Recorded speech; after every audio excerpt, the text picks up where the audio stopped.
Quer tentar, Maísa? Porque tu botou o áudio separado? Não, tem áudio junto com a apresentação normal. Deixa eu botar essa gravar. Para eu pagar mico, claro, né? E ter que pedir para alguém editar esse negócio depois. Tá, mas voltando ao que eu vinha dizendo. A apresentação ficou muito legal. E aí, com a voz da pessoa que fez o... Opa! Não, peraí, a gente bota aqui, ó. Dá para eles verem, né? Será que não funciona aqui? Não funciona. Go ahead.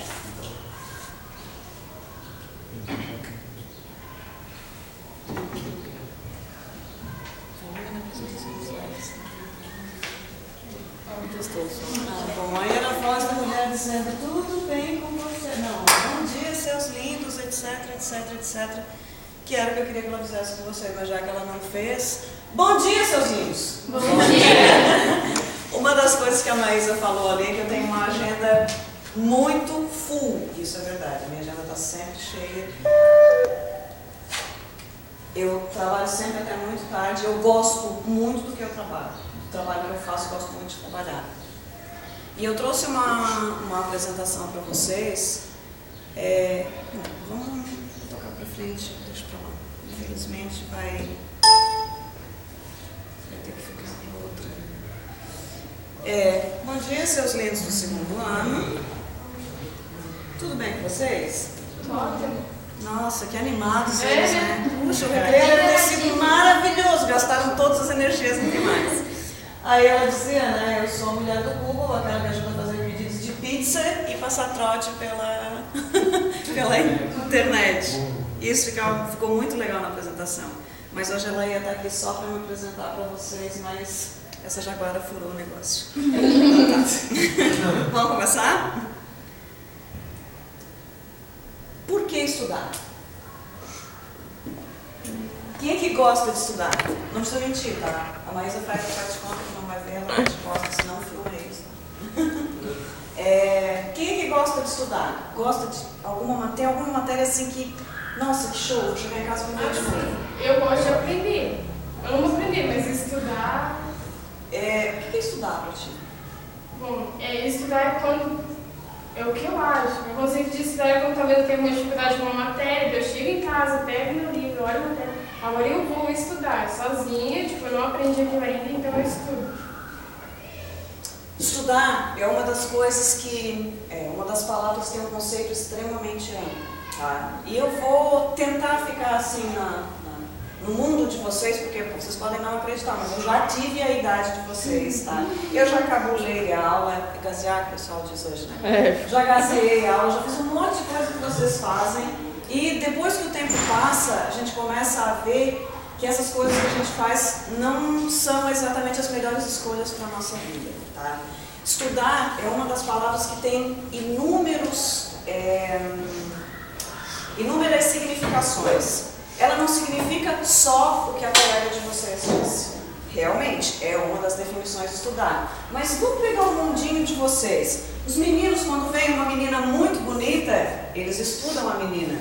O cabelo dela é comprido. Agora vocês falam outras coisas, mas eu não vou dizer. Não vou falar meu filho assim, né? Mas as meninas também fazem isso. A diferença é que nós somos mais discretas, né? E que a gente não sai por aí contando os outros. Bom, essa é uma das coisas que a gente estuda. Quando a gente fala em estudar dentro da escola, eu costumo dizer para a maioria das pessoas que estudar é o maior ato revolucionário que existe. Porque estudar faz com que a gente aprenda. E estudar não é só ir lá em casa, pegar o material e olhar. Muitas vezes a gente não gosta de algumas disciplinas, como eu tenho 2 calcanhares de Aquiles, o direito e o esquerdo. Perdoem meus colegas, ainda bem que não tem ninguém aqui da área. Um deles é história, tá? Não vejo nenhum sentido, não via isso da história. E joga água fria. Ou quer dizer, como é que é o nome da matéria? Eu costumava chamar de joga água fria. A parte de cálculo para mim era maravilhosa. Fuso horário, demografia, estatística, aquilo ali para mim, beleza. Passou para geografia humana, relevo. Tem mais alguma coisa? Pô, brincadeira, não. já não conseguia. Então, eu costumo dizer que são os meus dois calcanhares, o esquerdo e o direito. O esquerdo é geografia, o direito é história. A história ainda consigo me virar um pouquinho. Mas assim, por que o maior ato revolucionário? Porque a gente vive num mundo de desigualdades. E tudo que a gente vê tenta de alguma forma nos doutrinar. De que maneira? Tu vê o teu colega que gosta de um tipo de música que tu não gosta, ele vai tentar te fazer ouvir a música que ele gosta, não é verdade? Está te doutrinando. Tu vê o professor fulano lá que é do partido X, ele vai tentar te seduzir para ver, quer dizer, me dá uma palavra melhor, te convencer que as ideias políticas dele são melhores. E o maior ato revolucionário é pensar com a nossa cabeça e tirar as nossas próprias conclusões. Para isso tem que estudar. Não necessariamente como uma colega de vocês falou, ir lá em casa, ler sozinha até entender. Mas estudar no sentido de prestar atenção e de refletir sobre as coisas. Existem milhões de maneiras de estudar. Antigamente, no meu tempo, no milênio passado, e é verdade mesmo, tá, gente? No milênio passado, não é só no século passado, não era antes da virada do milênio. Era pela repetição, então era muito mais chato de estudar naquela época do que como vocês agora. Agora a gente tenta trazer coisas novas, fazer coisas diferentes, mas na minha época era sinistro. Os ignorantes são mais felizes. Quem disse isso foi a Clarice Lispector, uma dos ícones da literatura brasileira, embora ela não tenha nascido no Brasil. Vocês concordam com isso? Mais ou menos. O que dá para entender dessa frase dela, quando ela diz que os ignorantes são mais felizes? Acho que o ignorante nesse sentido não quer dizer uma pessoa bruta ou grossa, mas ignorante são pessoas que ignoram a verdade. Exatamente, que ignoram, não necessariamente a verdade, ignoram as coisas, como ser mais sutis, né? Por exemplo, eu lembro de um professor há alguns anos, muitos anos, em que ele disse que o cara que mora lá no interior, que não tem acesso à televisão, a nenhum tipo de mídia, a nenhuma coisa diferente, ele se contenta com o que ele tem, então ele é feliz. Eu acredito que seja nesse sentido. Nesse sentido, sim. E tu não pode ser infeliz ou desejar coisas diferentes quando tu não conhece essas coisas diferentes. E se tu não tens curiosidade para conhecer, então tu vai ser ignorante, tu vai continuar ignorando. O mundo hoje está na palma da mão. Eu, quando era adolescente, quando estudava inglês em casa, eu esperava aquela revista Speak Up como quem espera Papai Noel, né? Era a única coisa que tinha, assim, né? Os parentes que traziam coisas de fora, os amigos que traziam, ficava na expectativa de receber alguma coisa. Hoje, se a gente tem uma dúvida, a gente pergunta para o oráculo do século, né? Vai ali no Google e quase todas as respostas estão ali, nem todas estão corretas, mas ajudam bastante. Por que estudar português? Quem gosta de português aqui? É sério? Por que a gente precisa, que a gente deve estudar português e línguas estrangeiras também, tá? Porque atipicamente eu tenho formação em 3 línguas e trabalho com as 3 línguas. E brinco dizendo que língua ainda é o meu prato favorito e ainda tenho pós-graduação em Libras, que é outra língua, mas deixa eu lá. Por que vocês gostam de português? Por que vocês julgam importante estudar português? Porque a nossa língua, né, é o necessário. Se a gente não receber nem a nossa própria língua, como a gente vai querer receber as estrangeiras? A estrangeira, eu acho que ela abre um leque de possibilidades. Eu posso, através dela, fazer um intercâmbio, ter novas experiências, enfim. Comunicação. Olha só, comunicação. Respostas excelentes ambas. O que mais? Tá bom já? Estão muito participantes. Isso que silêncio surgiu. Pois é, eles são assim sempre quietinhos nas aulas. Eles estão tímidos que é a primeira, né? Realmente, o objetivo da língua é a comunicação, como o colega falou, e as línguas estrangeiras abrem um leque fantástico. Não só de intercâmbio, não só de novidades, mas de cultura. Tá? Por isso, elas também são importantes de ser estudadas. Não vou entrar muito no mérito de estudar línguas. O importante de estudar a língua realmente é comunicar. Existem vários posts, vamos dizer assim, várias coisas que vocês encontram sobre as línguas que mostram as sutilezas delas. Aqueles sobre as vírgulas, já trabalhasse com eles? Não. Aqueles são interessantes. Paulinho toma banho enquanto o senhor não lembra, né? Então, ó, dica para as próximas aulas. Essas são características da língua que podem desvirtuar a comunicação. A partir do momento que a comunicação não se efetiva, a língua não conseguiu atingir o objetivo dela. Tá? Por mais que a gente não fale exatamente dentro da regra da gramática, eu estou aqui fazendo milhões de construções fora das regras, mas eu estou conseguindo me comunicar com vocês. Então, do ponto de vista da linguística, eu não estou cometendo erros. Estou me desviando do padrão. Tá? A Maísa depois entra em detalhes com vocês. E literatura? Estudar para quê? Para estimular a imaginação. Para estimular a imaginação. Para que mais? Que você estuda literatura? Ampliar o vocabulário. Ampliar o vocabulário. O que mais? Conhecimento. Conhecimento. Muito bem. Quem aqui gosta de novela? Série conta. Série conta. Eu, particularmente, passei vergonha inúmeras vezes, que às vezes os alunos chegam na sala e comentam: viu a novela, não sei o que, ontem. Acho que faz uns 10 anos que eu não assisto novela. Assisto um capítulo ou outro assim, em casas de amigos ou em lugares onde vou, mas... E não conheço as personagens das novelas atuais. A novela é uma forma de literatura, tá? É uma literatura atual de massa. Por que estudar literatura e para quê? Porque a literatura é muito mais do que aquilo que a gente pensa. Afinal de contas, o que é literatura? O que é literatura? Difícil, né? Até para nós é difícil de definir. Dizer assim, dá um conceito de literatura. Existem inúmeros.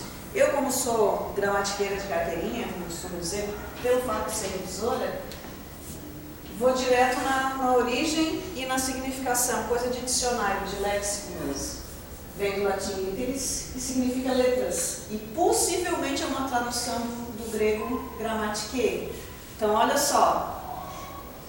Tudo ligadinho, né? Já o Michaelis Eletrônico diz que é a arte de compor e expor textos artísticos, a arte de compor e expor escritos artísticos em prosa ou em verso, de acordo com princípios teóricos e práticos, e o exercício dessa arte da eloquência e a poesia. Refere-se à arte ao ofício de escrever de forma artística e também significa a quantidade, né, de conjunto de textos escolhidos como a literatura brasileira, a literatura britânica e por aí fora. Inglesa, muito bem. E a literatura, ela se divide entre gêneros e subgêneros literários. Não se preocupe que não vai ser chato assim o tempo todo, tá? Gênero lírico e aí os subgêneros, ode, hino, elegia, égola, canção e sátira. Tu lembra de todos eles, mas... Dentro do gênero épico, tem a epopeia, o poema épico, o romance, a fábula, o conto, a lenda, que eu fiz questão de destacar ali no meio. A dita novela, que pra gente hoje tem remete à televisão. O gênero dramático, e aí dentro dele tragédia, comédia, drama, ópera, farsa, tragicomédia e melodrama. E os subgêneros ainda se dividem em um sem número de tipos. Qual é a sugestão? Quando não tiverem muita coisa para fazer, escolham um desses gêneros e deem uma pesquisada no tio Google para ver o que ele diz para vocês. Tem coisa muito interessante e muito legal. Agora a pergunta: o que é uma lenda para vocês? Uma história não comprovada. Uma história não comprovada, que mais pode ser? Meio que uma história da cultura. Uma história? Uma história da cultura. Uma história da cultura. Até uma ficção. Eu não podia perder a piada, Não gostei desse. É muito bom. É foda, cara. Tem um... Não, mas o final é nada a ver. Tem um final alternativo. Dá uma procurada na... Tem um final alternativo em que acontece ao contrário do que aconteceu lá no filme. filme. Eu precisava brincar, mas você sabe que eu perco a amigo, mas não perco a piada. Eu trouxe para vocês uma definição de lenda de um dicionário também, claro, né? O Ferreira diz que a lenda faz parte da tradição popular, sendo narração de caráter maravilhoso, e que os fatos históricos são deformados pela imaginação do poeta, ficção, fábula. Olha lá, está dizendo diferente aquilo que o colega de vocês já definiu. Também é contada como mentira, já não está comprovado, né? Falasse para eles já sobre caráter fantástico, caráter maravilhoso. Né? Nossa, legal ainda para instigar a assistir ler ou assistir umas coisas tipo Harry Potter e outras cositas mais. O que é um mito? Dá para confundir com lenda? Dá, né? A proximidade deles até causa um pouco de confusão. A Mariana Chauí, que não é hoje a filósofa mais famosa, né? Ela já foi a mais famosa. Hoje a gente tem grandes ícones assim, que vocês devem conhecer, né? Leandro Carnal, vocês já devem ter visto ou ouvido alguma coisa dele. Mário Sérgio Cortella. O Cortella, nossa. Clóvis de Barros Filho.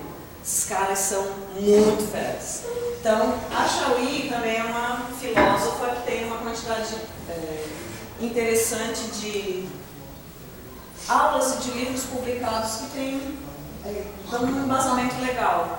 Mas a maneira como ela... Vou ter que editar esse negócio depois. A maneira como ela passa não é tão eloquente e não é tão convidativa como o Cortella, o Karnal e o Clóvis de Barros Filho fazem. O Clóvis vem dia 17 agora aqui em Tubarão, né? O Cortella teve aí, eu fui e valeu muito a pena. Na obra da Chauí, chamada Filosofia, ela diz que o mito é uma narrativa sobre a origem de alguma coisa. Dos astros, da terra, dos homens, do meio, do mal, das guerras, etc, etc, etc. E vem do grego mitério, que significa contar. O mito para os gregos é um discurso aceito pelos ouvintes como verdadeiro, porque a pessoa que narra é de confiança. Então, mesmo que o cara minta, pelo fato de ser de confiança, as pessoas vão acreditar no que ele está dizendo. Aqui na aula de filosofia a gente estudou sobre verdade. Tem uma verdade que, apesar dela não ser de fato verdade, a pessoa que transmite sendo verdadeira, ela é considerada. Nossa, como eu queria mexer, mas enfim. Não, excelente. Ajudou porque já está alguma coisa dentro do contexto de vocês. E exemplo de narrativa mítica temos a origem do amor, claro que eu tinha que trazer isso para vocês, com o nascimento do deus Eros. É o deus Eros, tá? Não é o meu neto. Vocês conhecem a lenda do nascimento do Eros? Não. O Eros é filho do deus Apolo e da deusa Penúria. Ela vivia dos restos de outros deuses, sempre sentindo necessidades. Por isso a gente associa a palavra penúria a nunca ter satisfação, nunca conseguir estar bem. E o Eros é o deus do amor. Em grego existem 3 palavras para amor, que é filos, filho, depende da origem de onde a gente estuda, que significa filho, que mais? Eros e ágape. São as 3 palavras para amor, são amores diferentes. Eros é aquele amor carnal, daí vem a palavra erótica. Filho é amor de pai, né? De amor de mãe. O amor de pai, o amor de mãe, o amor de amigo, amor filos, filial, né? E daí derivam outras palavras. E o ágape é considerado o amor que tudo devora, o amor perfeito que não envolve nenhum dos outros. É aquele incondicional. Que é amor de mãe, de amor transcendente. Um amor transcendente, isso mesmo, ele é mais próximo da divindade, o ágape. Então, só para vocês verem, o grego as palavras em grego, o grego é mais específico que o português, né? Narrativas orais. Quem já ouviu uma história contada por alguém? A minha avó. Trouxesse uma narrativa da tua avó pra gente? O que vocês acham dessas narrativas? Elas são legais, elas não são legais, elas servem para alguma coisa, elas não servem. Era legal, né? Ah, o cara escutou uma vez. Hã? A gente acreditava, o cara escutou uma vez. E quando a criança. Ah, não é legal, gente, quando a criança. E como não é também, depois de Serve pra grande. colocar medo. Como? Serve pra colocar medo. Serve para colocar medo. Você sabe para que serviam essas narrativas quando o povo não tinha acesso às letras, quando não era. Quando a maioria da população era analfabeta? Elas serviam para ensinar as pessoas. Cada uma delas tem uma função de ensinar. Bruno Bettelheim, naquele livro, como que chama o livro do Bettelheim? Consigo lembrar. Força Amizade. Na Força Amizade. Ele faz uma analogia sobre o significado desses contos, dessas lendas, dessas fábulas. E aí ele analisa a Chapeuzinho Vermelho como o ensino a tentativa de ensinar a não falar com estranhos, a se preservar, tá? E daí ele faz outras analogias, análises depois, dentro da psicologia, muito mais profundas. Só que a análise que o Bettelheim faz, se não me falha a memória, é sobre o conto que chegou até nós, né? A versão que já está mais romantizada, que já está mais bonitinha. No conto original lá dos irmãos Grimm, oi? No conto lá, a série que vocês assistem? Mas o Grimm lá de Portland, que tem o Nick e a Juliette. Não, tô falando Não, o Grimm original. Tô falando do Jacob e William Grimm, que o filme Caçadores de Bruxas é legal também, mas o Jacob e o William Grimm, eles fizeram uma pesquisa no interior da Alemanha, quando a Alemanha nem era unificada ainda como um país, e eles foram coletando essas lendas, essas narrativas, com um objetivo, de construir uma gramática da língua alemã. O objetivo deles não era literário. A primeira gramática da língua alemã, a primeira sistematização da língua alemã foi feita pelos irmãos Grimm. E eles são conhecidos pelo corpus que eles juntaram, né? Pelas lendas e pelas histórias que eles conseguiram juntar. E na verdade o que eles queriam era pesquisar a língua, o uso da língua, né? Muito legal isso. E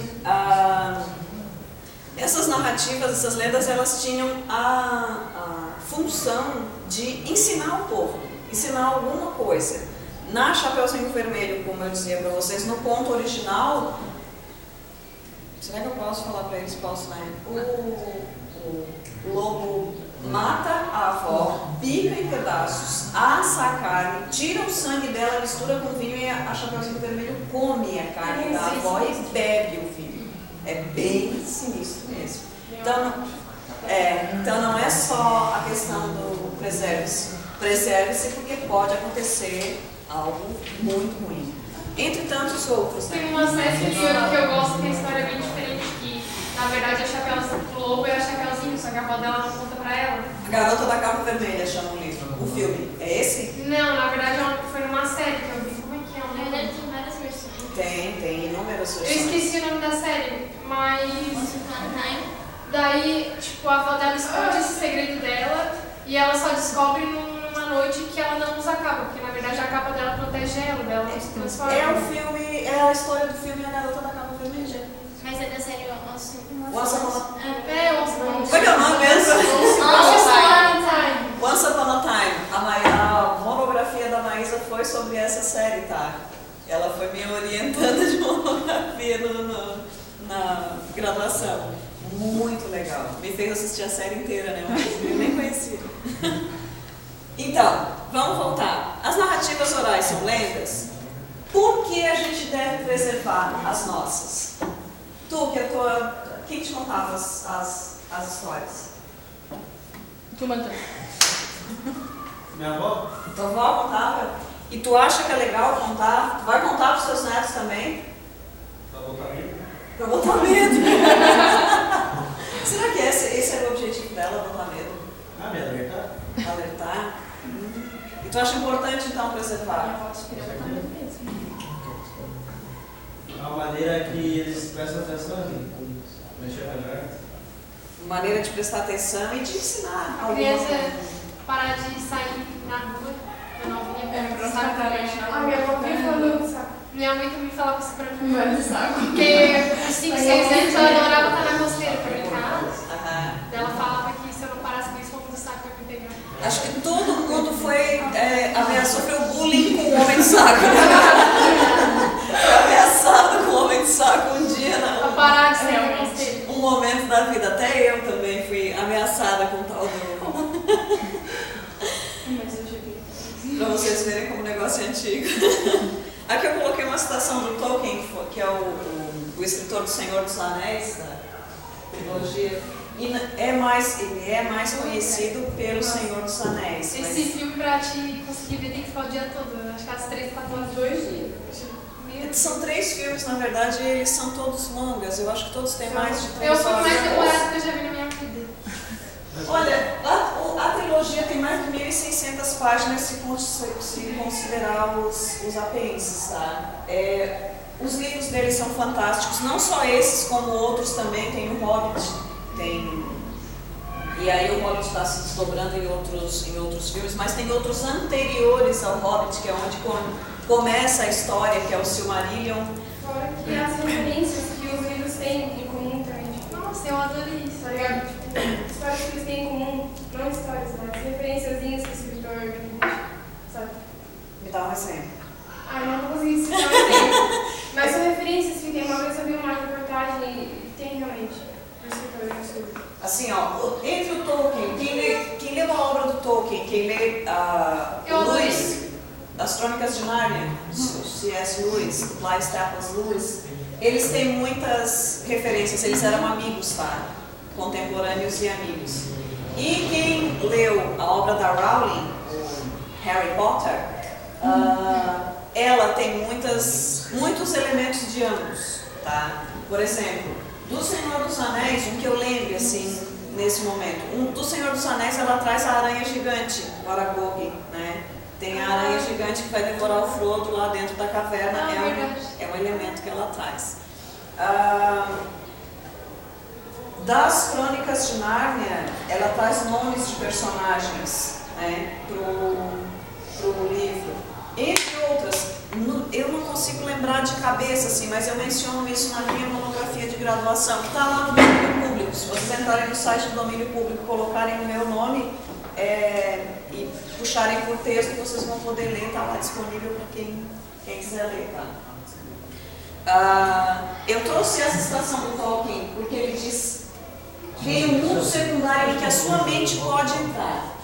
Dentro dele, tudo que ele relatar é verdade, de acordo com as leis daquele mundo. Assim que você acreditar, você estará nele, dentro dele. Adorei isso. Vou comprar um livro. Quando a gente acredita, essa aí eu acho que está no Silmarillion, tá? Oi? Eu acho que essa citação está no Silmarillion, tá? Acho que não está no Senhor dos Anéis, não tenho certeza. No Silmarillion, que ele é uma coletânea de contos, tem a história de amor mais linda que eu já li na minha vida. E olha que eu já li pra caramba, hein, gente? Eu trabalho como revisora, eu trabalho todos os dias lendo, todo dia.